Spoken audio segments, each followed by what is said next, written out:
미국과 한국, 일본의 외교 차관들이 영내 주요 사안을 논의하기 위해 4년 만에 한자리에 모였습니다.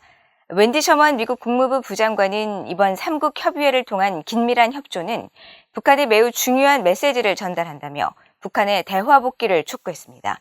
서울에서 김시영 기자의 보도입니다. 웬디 셔먼 미국 국무부 부장관과 모리 다케오 일본 외무성 부상, 최종건 한국 외교부 제1차관이 21일 일본 도쿄에서 만났습니다. 세 나라의 외교 차관급 협의회는 지난 2017년 10월 이후 약 4년 만입니다. 셔먼 부장관은 협의회 후 공동 기자회견에서 세 나라의 긴밀한 협조는 북한에 매우 중요한 메시지를 보낸다면서 3국 협조를 바탕으로 한 북한과의 비핵화 대화를 강조했습니다. That close coordination sends a very critical message to North Korea in that we are together and shoulder to shoulder in our approach to this policy. The United States has made it clear that we are ready to engage with North Korea. They know that. 셔먼 부장관은 이어 북한의 긍정적 반응을 기대하면서도 과다한 인내심에는 선을 그었습니다. We hope they respond positively, but as my colleagues have said, we must exercise some patience, perhaps not too much, but some. 일본의 모리 부상은 북한 비핵화를 위한 미한일 3국의 유엔 안보리 대북결의, 즉 제재를 충실히 이행해야 한다고 강조했습니다. 北朝鮮の今後の動向については実に予断し得ないということであります。本日の協議も踏まえて安保理決議に従った北朝鮮の完全な非核化の実現、これに向けて引き続き日米、日韓、そして日米韓で緊密に連携していく所存であります。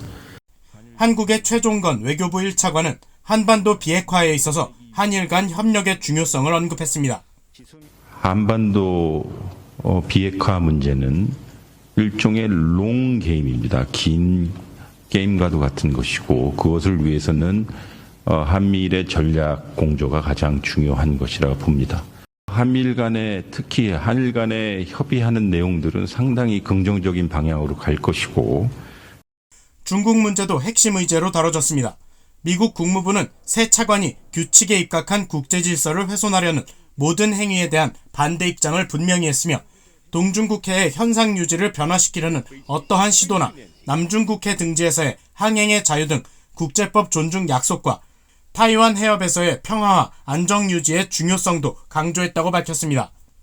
한일 갈등 문제에 대해서는 셔먼 부장관이 특별한 언급 없이 미국은 영내에서 이들 두 나라보다 더 좋은 친구가 없다고 강조한 가운데 미국 국무부는 20일 정례 브리핑에서 미한일 3국 관계는 우리의 공동 안보와 이익에 매우 중요하다고 강조했습니다. 특히 일본군 위안부 문제에 대한 한일 갈등 관련 질문에 대해서도 미국은 두 나라가 치유와 화해의 방향으로 협력할 것을 촉구해왔다고 강조하고 2015년 당시 미국은 한국과 일본이 맺은 위안부 합의를 환영했다면서 당시 합의는 보다 생산적이고 건설적인 양국 관계를 구축하기 위한 의지의 한 사례였다고 밝혔습니다. 한편 한국 외교부는 웬디 셔먼 미국 국무부 부장관과 최종건 한국 외교부 1차관이 23일 서울에서 있을 제9차 미한 전략 대화에서 다시 만나 한반도 사안을 보다 심도 있게 논의할 예정이라고 밝혔습니다. 서울에서 VOA 뉴스 김시영입니다.